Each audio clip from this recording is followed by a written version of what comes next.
Assalamualaikum warahmatullahi wabarakatuh. Di sini saya Kevin Hadi Wibowo, mahasiswa Universitas Muhammadiyah Yogyakarta, kelas Hukum Lingkungan G.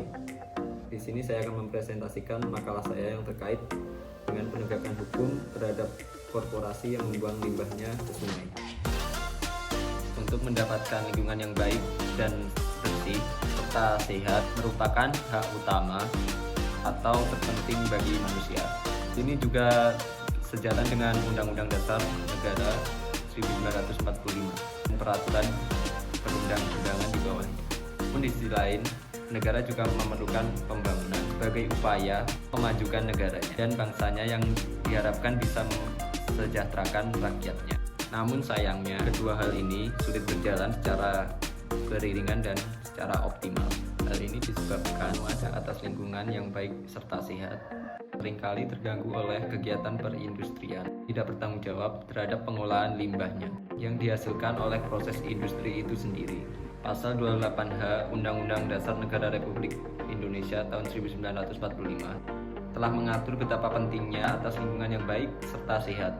Hal ini juga berkaitan dengan hak asasi manusia. Di dalam hal ini negara mempunyai konsekuensi kewajiban memastikan terpenuhinya hak atas lingkungan hidup, kualitas minimal yang memungkinkan kehidupan yang bermartabat dan sejahtera dengan penegakan hukum yang baik.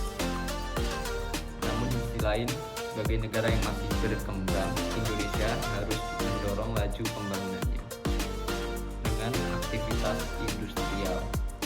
Sayangnya, kegiatan industri merupakan salah satu sektor pembangunan yang sangat berkaitan dengan kerusakan lingkungan hidup itu sendiri. Hal ini dapat dijumpai dengan banyaknya kasus perusahaan industri diberikan sanksi dengan jumlah denda yang sangat besar akibat kerusakan lingkungan yang mereka sebabkan, terutama kerusakan lingkungan terhadap sungai. Tepat negara Indonesia sendiri yang dimana terdiri dari pulau-kepulauan sehingga menyebabkan negara Indonesia kaya akan aliran sungai. Sungai-sungai besar seperti Mahakam, Kapuas, Barito, Berantas, Bengawan Solo, Ciliwung, dan lain-lain. Keberadaan sungai-sungai ini merupakan suatu anugerah besar yang dikaruniakan Tuhan untuk kemudian bisa dimanfaatkan untuk sumber kehidupan berbagai macam makhluk hidup, terutama manusia itu sendiri. Namun, masyarakat Indonesia yang terhitung masih berkembang masih mempunyai pola pikir bahwa sungai itu adalah sarana atau tempat untuk membuang limbah dan kotoran, sehingga hal ini telah menjadi adat atau kebiasaan. Sejak dahulu kala, jauh sebelum adanya sarana dan prasarana sanitasi umum seperti kegiatan keluarga dan tempat sampah, TPS dan TPA, pola pikir bahwa sungai adalah sarana atau tempat untuk membuang limbah dan kotoran pun juga masih melekat di dalam pola pikir pelaku industri. Pelaku industri pun lebih memilih hal ini jika digunakan untuk membuang kotoran atau limbah, sehingga tidak memerlukan cara yang sulit serta tidak perlu banyak mengeluarkan banyak biaya dan terutama tidak memakan limbah. Seperti beberapa contoh sungai yang mengalami pencemaran akibat dari limbah industri atau limbah peternakan di beberapa wilayah Indonesia. Di antaranya Sungai Cikijing yang terletak di daerah Kabupaten Sumedang yang tercemar akibat limbah tekstil, yaitu terutama pewarna oleh PT KHTEX yang merupakan industri tekstil. Lalu ada lagi Sungai Widuri yang terletak di Kabupaten Bantul yang tercemar oleh limbah kotoran babi dari peternakan warga sekitar sungai. Jadi bagaimana sih pengaturan hukum terkait pembuangan limbah ke sungai?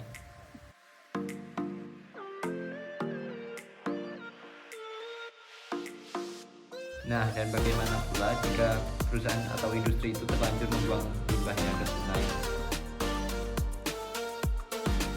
Setelah itu kita akan mengaitkan pertanyaan sebelumnya yang terkait izin. Nah, siapa sih yang memiliki kewenangan memberikan izin?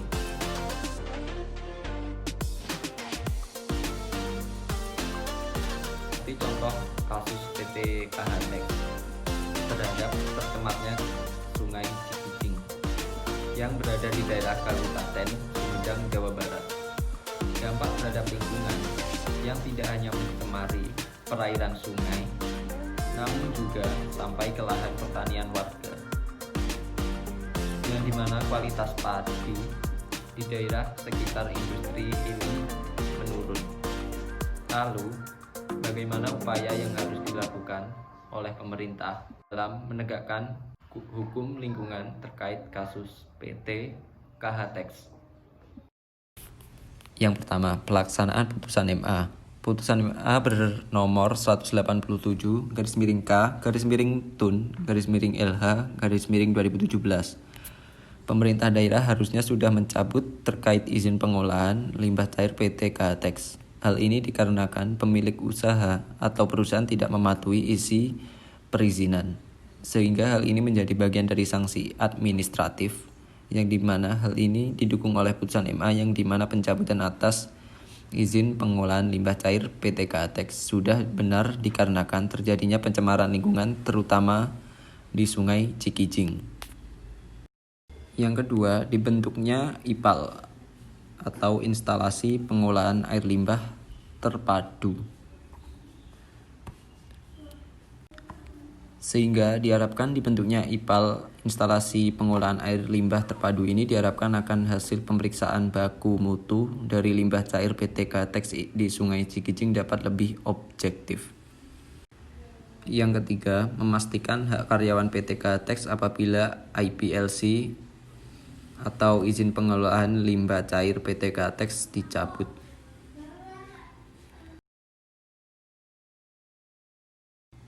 Yang terakhir adalah pemulihan lahan pertanian tercemar. Cara yang paling sesuai untuk ditempuh ialah PT KHTEX membeli lahan yang tercemar serta memberikan kompensasi kepada masyarakat yang terdampak, dan tujuan lahan ini dibeli untuk dinormalisasi. Langkah awal untuk normalisasi dengan pembuatan IPAL terpadu, sehingga setelah lahan ini telah normal maka PT KHTEX bisa menjual kembali lahan tersebut baik kepada warga atau kepada pemerintah. Normalisasi ini diharapkan dapat menunjang kegiatan masyarakat dan memberikan dampak positif bagi masyarakat tersebut.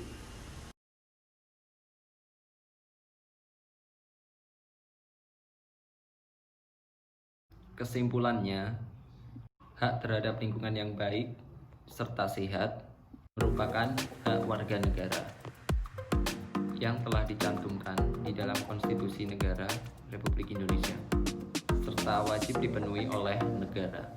Cemarnya lingkungan akibat dari proses pengembangan sektor industri ini tentu sangat merugikan masyarakat, khususnya di kawasan sekitar industri itu sendiri. Dengan tercemarnya lahan untuk tempat mencari uang seperti sawah yang dimana tidak bisa menghasilkan padi yang baik, serta sungai yang biasanya menjadi tempat pengairan irigasi serta budidaya ikan tidak dapat lagi digunakan akibat air sungai tersebut telah tercemar oleh akibat limbah dari pabrik, seperti yang terjadi dalam kasus pencemaran lingkungan di Sungai Cikijing akibat industri tekstil PT KHTEX. Limbah yang dikeluarkan oleh industri tersebut sangat berpotensi merusak lingkungan. Oleh karena itu, sangat penting untuk menjaga batas baku mutu lingkungan agar masyarakat di sekitar Sungai Cikijing menggunakan sungai tersebut sebagai sarana memenuhi kebutuhannya sehari-hari.